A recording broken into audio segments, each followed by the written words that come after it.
Hello বন্ধুরা, good morning. Welcome back to my channel Soumi's ব্লগে। আরও একটি নতুন ব্লগে তোমাদের সবাইকে ওয়েলকাম আর অনেক ভালোবাসা। আজকে হচ্ছে সানডে, তো এখন থেকে ব্লগটা স্টার্ট করছি। আশা করছি তোমাদের আজকে ব্লগটা ভালো লাগবে। আজকে যেহেতু আলাদা করে কোনো স্পেশাল আজকে নেই, হ্যাঁ এটা বলতে পারো, কালকে যেহেতু বাবার উপোস, শ্রাবণ মাসের প্রথম সোমবার, তো সেক্ষেত্রে আজকে তো সংযম করবো বাড়িতে। আজকে একবেলা ভাত, একবেলা লুচি পরোটা।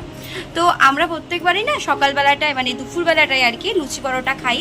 রাত্রেবেলা লুচি পরোটা খেলে না গ্যাস হয়ে যায়। হ্যাঁ পাপা, তো ওর জন্য আর দুপুরবেলায় লুচি পরোটা খাই, আর রাত্রিবেলা সেদ্ধ ভাত মানে এক সেদ্ধ ভাত খাই। তো চলো এখন থেকে ব্লগটা স্টার্ট করছি। আশা করছি তোমাদের আজকে ব্লগটা খুবই ভালো লাগবে। এই যে আমার রিহু এখানে উঠে গেছে। সবাইকে গুড মর্নিং করে দাও তো পাপা। একটু একটু গুড মর্নিং, একটু ফ্ল্যাঙ্কেস দিয়ে দাও, একটু ফ্ল্যাঙ্কেস দিয়ে দাও সবাইকে। ট্রেন নিয়ে যাবে কিন্তু সবাই, একটু টাটা করে দাও, এই টাটা করে দাও সবাইকে। রিহু এখন ঘুম থেকে উঠেছে, ওর এখন একটুও মুড নেই। যখন মুড থাকে তো সবাইকে ওয়েলকাম জানায়। তো চলো এখন থেকে ব্লগটা স্টার্ট করছি। আর ফ্ল্যাঙ্কেস দিয়ে দাও তো, ও এখন বাইরে যাবে। আজকে অনেক সকালবেলা উঠেছি, সেরকম আজকে আশিবাসী কাজ তাড়াতাড়ি করে সেরে নিয়েছিলাম। যেহেতু আজকে গুরু পূর্ণিমা, ওর জন্য ভাবলাম সকাল সকাল উঠে সব কাজকর্ম সেরে নিই। আর এই জামা কাপড়গুলো কালকের কাচা, ভাঁজ করার সময় পাইনি, তো ভাবলাম হাতে একটু সময় আছে, কাজগুলো সেরেই নিই। আজকে রান্নার চাপটা একটু কম। জামা কাপড় গুছিয়ে চলে যাবো এখন স্নানে। রিহু একটু এখন খেলছে, এই সময়টা স্নান করে নিলে আর কোনো অসুবিধা হবে না। আসলে সকালবেলা উঠলে না শুধু মাকেই চায়। যাই হোক, এদিকে স্নান টান করে পুজোর জন্য রেডি করে নিয়েছি। আর বলো কিন্তু তোমরা আজকে আমার ঠাকুর ঘরটা কেমন লাগছে, আর আমার গোপুসোনাকে বিশেষ করে কেমন লাগছে। আজ কিন্তু ও একটা নতুন জামা পরেছে।